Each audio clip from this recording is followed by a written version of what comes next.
కర్నూలు జిల్లాలో సిద్ధాపురం ఎత్తిపోతల పథకం ప్రారంభించారు ఏపీ సీఎం చంద్రబాబు. 21,000 ఎకరాలకు సాగునీరు, 12 గ్రామాలకు తాగునీరు అందించే లక్ష్యంతో ఈ పథకానికి రూపకల్పన చేశారు. కర్నూలు జిల్లాలో జన్మభూమి కార్యక్రమంలో పాల్గొన్న చంద్రబాబు సిద్ధాపురం ఎత్తిపోతల ప్రారంభించి చెరువుకు జలహారతి ఇచ్చారు.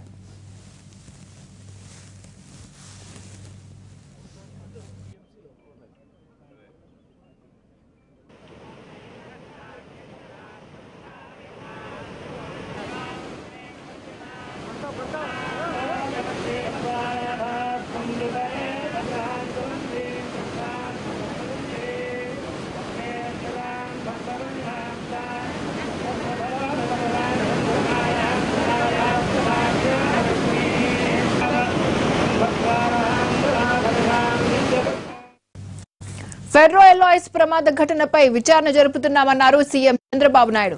బాయిలర్ ను ఆపరేట్ చేసే వాళ్లు తొందరపాటుగా కానీ నిర్లక్ష్యంగా కానీ ఆపరేట్ చేయడం వల్లే పేలుడు సంభవించి ఉంటుందని ప్రాథమిక దర్యాప్తులో తెలిసిందన్నారు సీఎం. ఘటన ఎలా జరిగినా కార్మికులు చనిపోవడం బాధాకరమన్న సీఎం వారిని అన్ని విధాలుగా ఆదుకుంటామని హామీ ఇచ్చారు.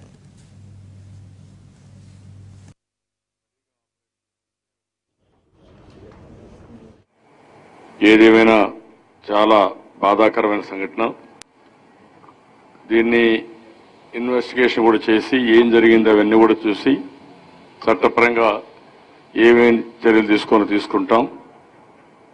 ఇప్పుడే ఊరికే పోలీసులు మా వాళ్ళు చెప్తున్నారు, ఆపరేషన్ చేసేటప్పుడు సరిగా ఆపరేట్ చేసుంటే అవి ఆ పెల్లెట్స్ ఏవైతే అందులో వేస్తారో వేసేది కొద్దిగా అంటే తెలియకుండా కానీ తొందరగా కానీ వేశారని, దానివల్ల కూడా అది స్పిల్ ఆఫ్ వచ్చి బయట వచ్చి పడి మొత్తం బర్న్స్ కానీ ఇవన్నీ అయినాయని. ఏదేమైనా దీనిపైన త్వరగా ఎన్క్వైరీ జరగాల్సిన అవసరం ఉంది. ఎన్క్వైరీ చేపిస్తాం. వాళ్ళకి ఇన్సూరెన్స్ కింద చనిపోయిన వాళ్ళకి 6 లక్షలు వస్తుంది. అదే మరి మేనేజ్మెంట్ కూడా కొంత డబ్బులు ఇస్తారు. గవర్నమెంట్ తరఫున నేను ఒక 5 లక్షల రూపాయలు ఒక్కొక్కరికి చనిపోయిన వాళ్ళకి 5 లక్షలు ఇస్తున్నాం. ఎందుకంటే ఆ కుటుంబం అనాథ కాకూడదు. సీరియస్ ఇంజరీస్ అయిన వాళ్ళు కూడా 5 లక్షలు ఇస్తున్నాం. లైట్ ఇంజరీస్ ఉన్న వాళ్ళకి మాత్రం 2 లక్షల రూపాయలు ఇస్తున్నాం. ఆ కుటుంబాలు మళ్ళా అనాథలైపోకుండా. జరిగిన సంఘటన బాధాకరం. ఎవరి లోపం ఉన్నా, ఎక్కడ టెక్నికల్ ప్రాబ్లం ఉన్నా వాళ్ళు నమ్ముకున్న కుటుంబం కానీ వాళ్ళ ప్రాణాలు విలువైనటివి. చాలా బాధ కలుగుతుంది. ఎన్ని జాగ్రత్తలు తీసుకున్నా కొన్ని సంఘటనలు ఏమైనా జరుగుతూ ఉంటాయి.